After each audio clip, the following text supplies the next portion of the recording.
How to fix Yahoo Mail not receiving email.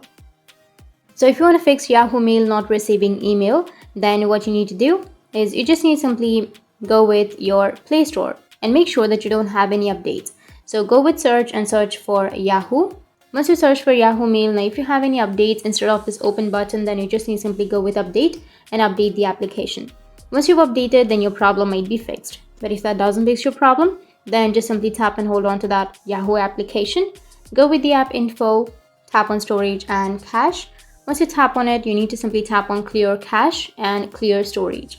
Once you clear your cache and your storage, you just need to simply go back and tap on the application. Now try to sign into your Yahoo and your problem might be fixed. But if that still doesn't fix your problem, then you can just go and restart your device, press and hold on to that power button and restart, and after restarting, your problem might be fixed.